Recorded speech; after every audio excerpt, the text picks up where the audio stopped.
I was just a shy intern, making copies and fetching coffee, when I saw an elderly man standing alone in our busy corporate lobby, clearly frustrated as person after person walked past him without a second glance.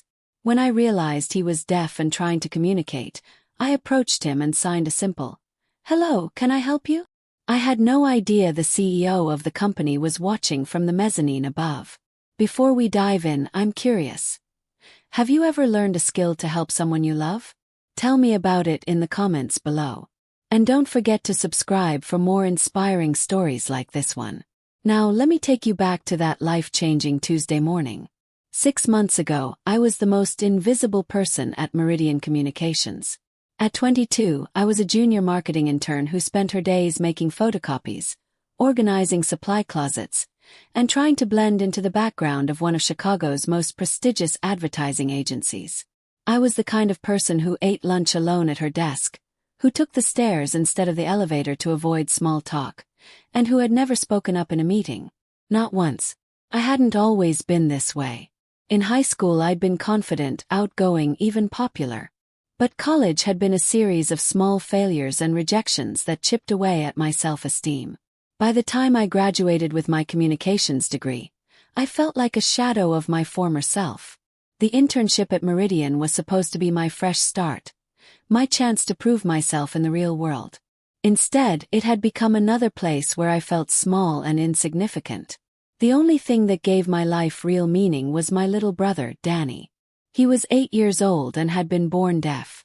While our parents struggled to learn sign language, I had thrown myself into it with a passion that surprised everyone, including myself. I spent hours practicing, watching videos, taking classes at the community center. Danny became my motivation to master something that mattered, something that could make a real difference in someone's life. By the time I started at Meridian, I was fluent in American Sign Language. It was the one skill I was truly proud of, though it had never seemed relevant to my work life. In the corporate world of marketing campaigns and client presentations, my ability to communicate with the deaf community felt like a beautiful but useless talent, like being able to play the violin in a world that only valued electric guitars. The morning that changed everything started like any other. It was a Tuesday in October, and the Meridian building was buzzing with its usual frenetic energy. We were preparing for a major client presentation. Everyone was stressed, rushed, and focused on their own urgent tasks. I was stationed at the reception area, helping organize materials for the presentation, when I noticed him. He was an elderly man, probably in his 70s, impeccably dressed in a navy blue suit that looked expensive and well-tailored. His silver hair was perfectly styled, and he carried himself with a kind of quiet dignity that spoke of a lifetime of success and respect. But there was something in his eyes, a mixture of frustration and sadness, that made my heart ache. He was standing at the reception desk, trying to communicate with Jessica, our head receptionist. Jessica was a perfectly nice person, but she was also incredibly busy and clearly growing impatient. "Sir, I'm sorry, but I don't understand what you're trying to tell me. Do you have an appointment? Can you write down who you're here to see?" The man gestured, pointing toward the elevators, his mouth moving in what I realized were words Jessica couldn't hear. Then I saw it, the subtle hand movements, the facial expressions, the way he was trying to fingerspell something. He was signing. I watched in growing dismay as Jessica turned to help another visitor, effectively dismissing the elderly man. He stood there for a moment, looking lost and increasingly distressed.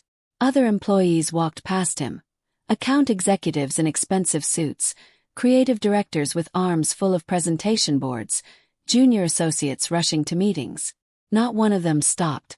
Not one seemed to notice that this distinguished-looking man needed help. My first instinct was to stay where I was. I was just an intern. I had my own tasks to complete. My supervisor, Margaret, had made it clear that my job was to support the presentation prep, not get involved in reception duties. But as I watched the man's shoulders slump, as I saw the defeat creeping into his posture, I thought about Danny. I thought about how it felt when people ignored him, when they looked through him as if his deafness made him invisible. I made a choice that would change my life forever. I walked over to the reception desk, my heart pounding. The man looked up as I approached, weariness in his eyes, expecting yet another person to dismiss him. I took a deep breath and signed. "Hello, my name is Kathryn. Can I help you?" The transformation in his face was immediate. His eyes widened with surprise and relief. A smile spread across his features, the first genuine smile I'd seen from him since he'd entered the building. "You sign," he responded, his hands moving with the fluid grace of someone who had been using ASL for decades. Thank goodness. I was beginning to think no one here would be able to understand me. "I'm so sorry you've been having trouble," I signed back. "What can I help you with?" "I'm here to see my son," he explained. "But I'm not sure how to reach him. I don't have an appointment." "And the young woman at the desk?" He gestured toward Jessica, now helping someone else. "She seemed very busy." "What's your son's name?" "Yes. I can help you find him." The man hesitated. His expression flickered between pride and uncertainty. Finally he signed, "Michael Hartwell." My heart nearly stopped. Michael Hartwell, the CEO of Meridian Communications. The man whose name was on the building directory.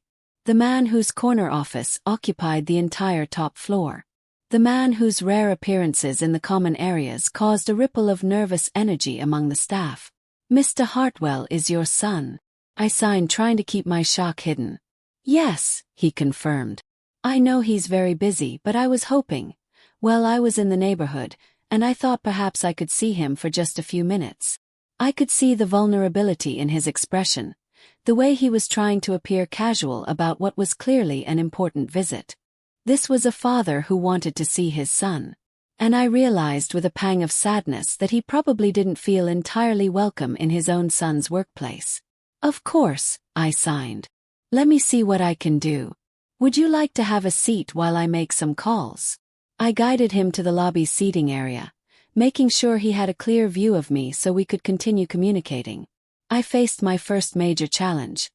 How does a lowly intern arrange a meeting between a visitor and the CEO? I started with Mr. Hartwell's executive assistant, Patricia, a formidable woman who guarded access to the CEO like a dragon guarding treasure. When I called her extension, her voice was crisp and professional. "Mr. Hartwell's office. This is Patricia." "Hi Patricia, this is Kathryn Walsh from the intern program. I have a visitor here in the lobby who says he's Mr. Hartwell's father, and he'd like to see him if possible." There was a long pause. "His father?" "Yes, ma'am. An elderly gentleman, very well dressed. He's been waiting in the lobby."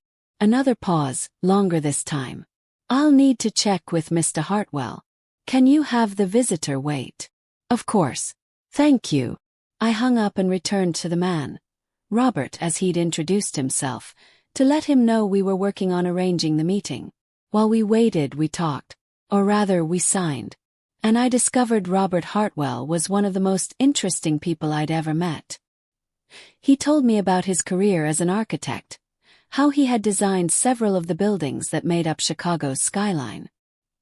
He told me about his late wife, Michael's mother, who had been a teacher at the Illinois School for the Deaf.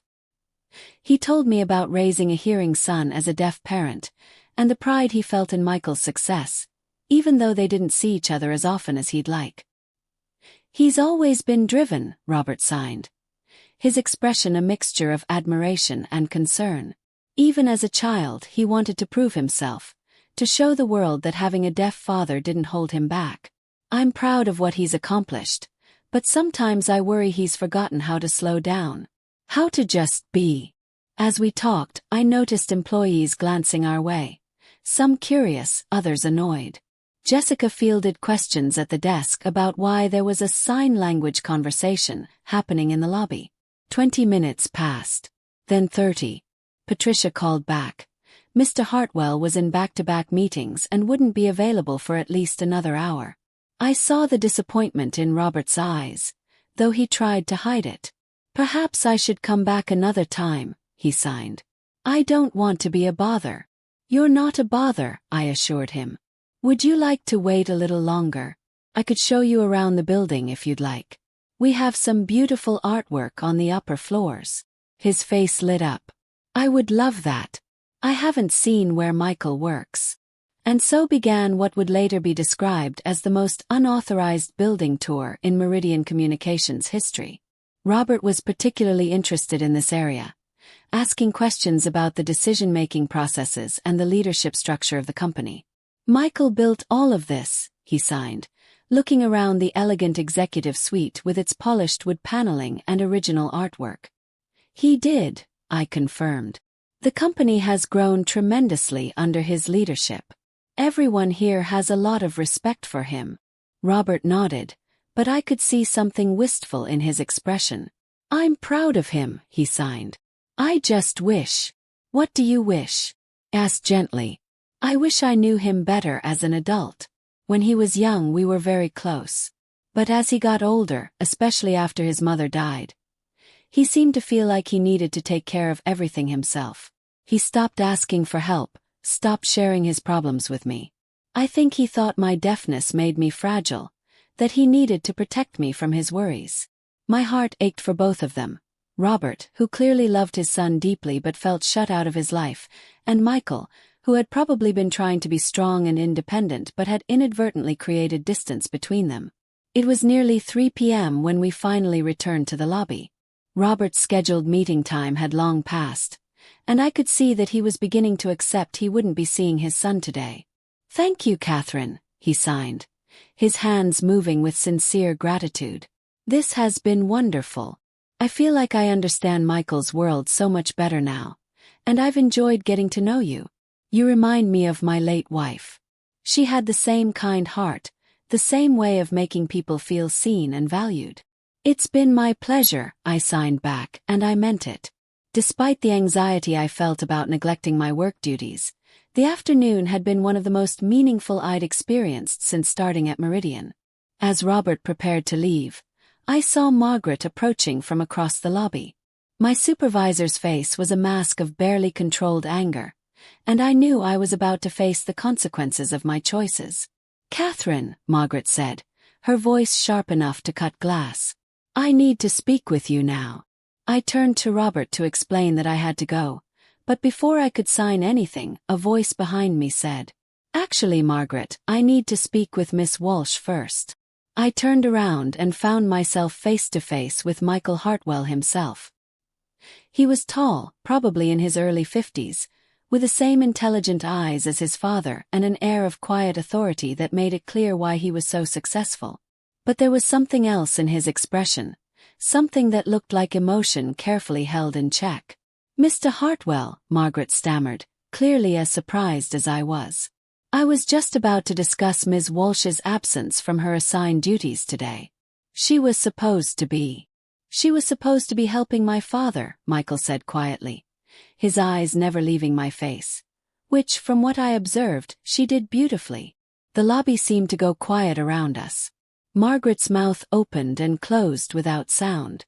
Robert was looking back and forth between his son and me with growing understanding and delight. Dad, Michael said, and for the first time I heard his voice soften. He turned to his father and began to sign slowly, somewhat clumsily, but with obvious effort and care. I'm sorry I kept you waiting. I didn't know you were here until... He paused, glancing at me, then continued signing. Until I saw you with Kathryn. I've been watching you two for the past hour. I haven't seen you look that happy in years. Robert's face was radiant with joy and surprise. You've been learning to sign.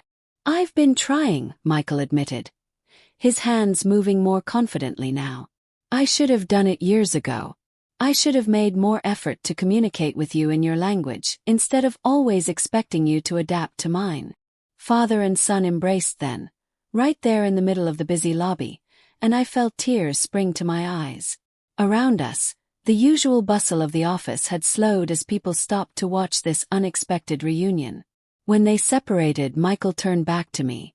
Miss Walsh, could I speak with you in my office?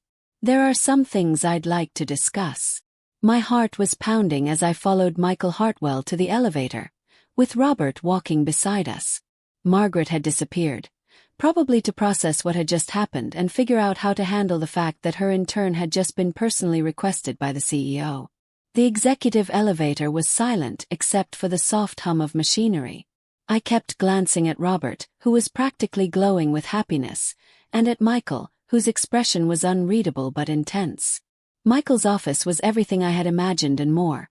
Floor-to-ceiling windows with a breathtaking view of the Chicago skyline, elegant furniture that probably cost more than my annual salary, and walls lined with awards and photographs documenting the company's success. But what struck me most was how impersonal it felt. How little of Michael himself was visible in the space.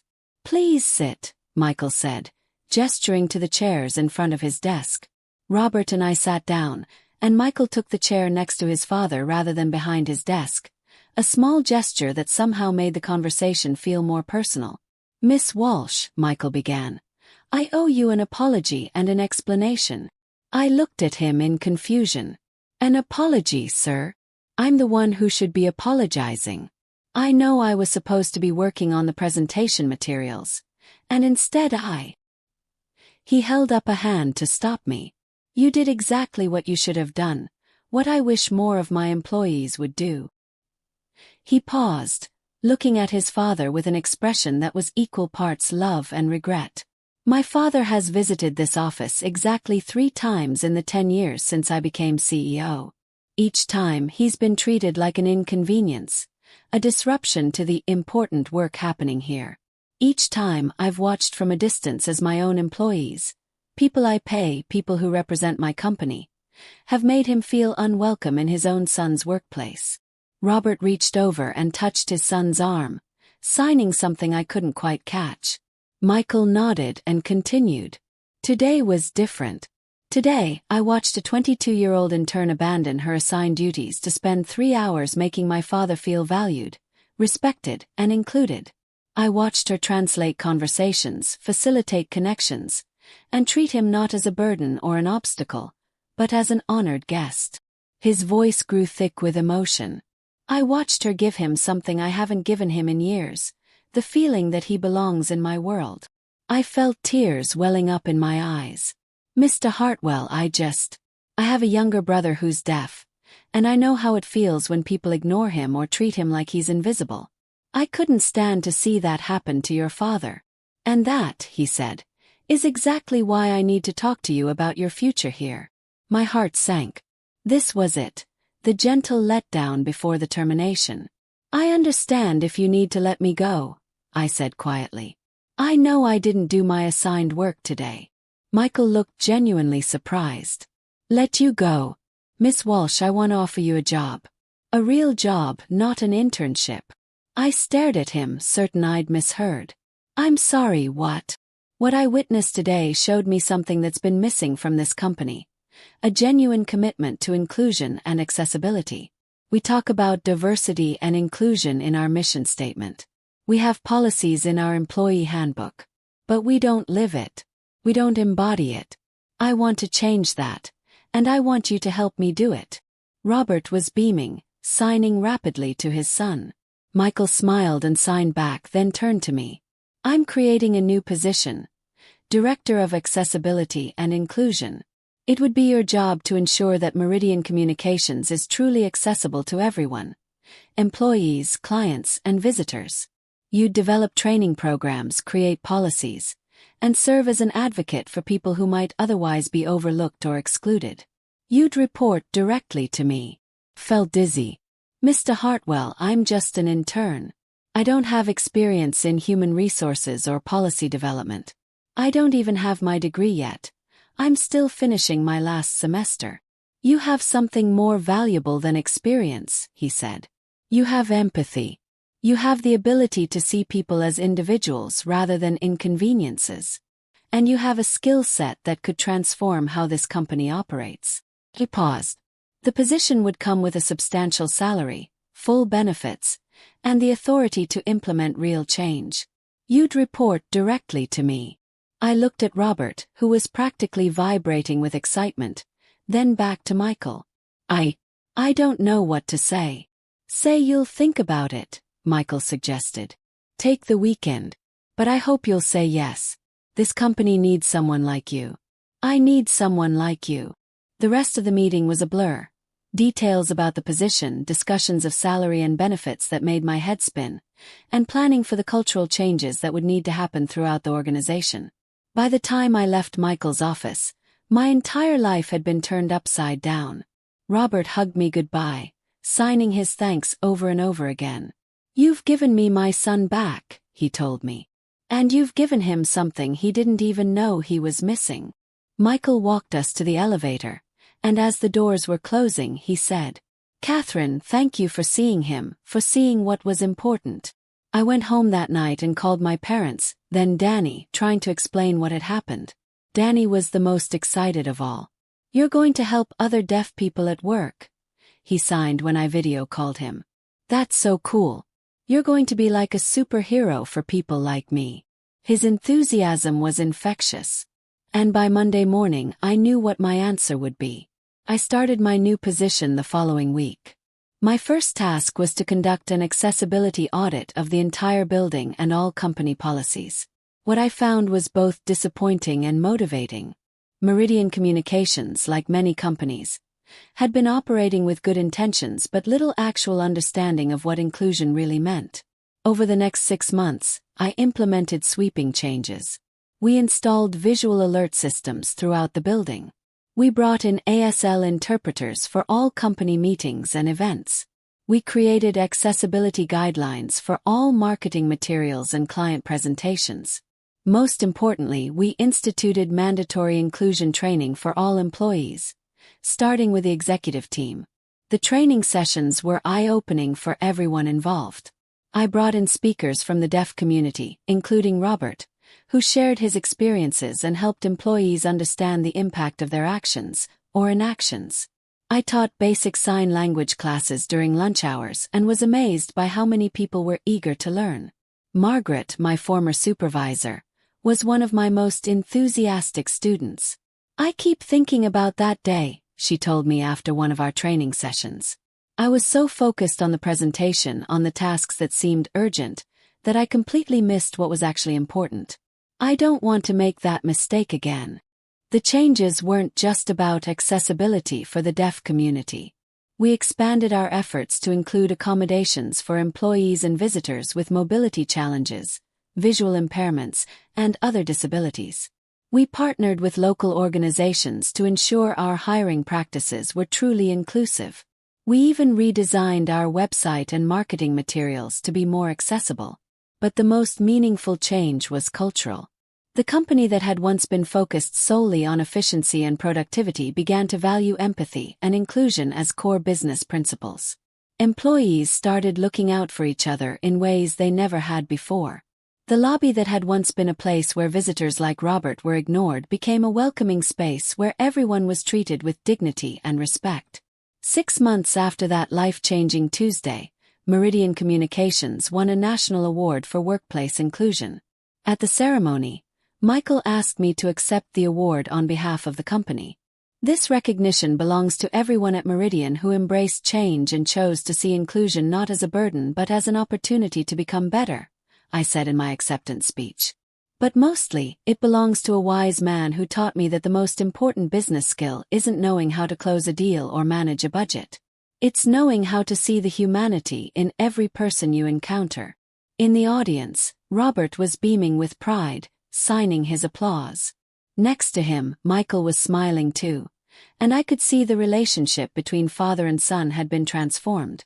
They had lunch together every Friday now, and Michael had become fluent enough in ASL to have real conversations with his father about everything from business strategy to family memories.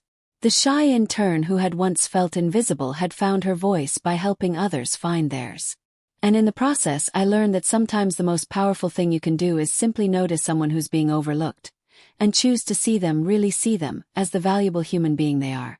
My little brother Danny visited the office regularly now, and watching him interact confidently with employees who had learned to sign just for him never failed to make me emotional. He was right, I had become a kind of superhero.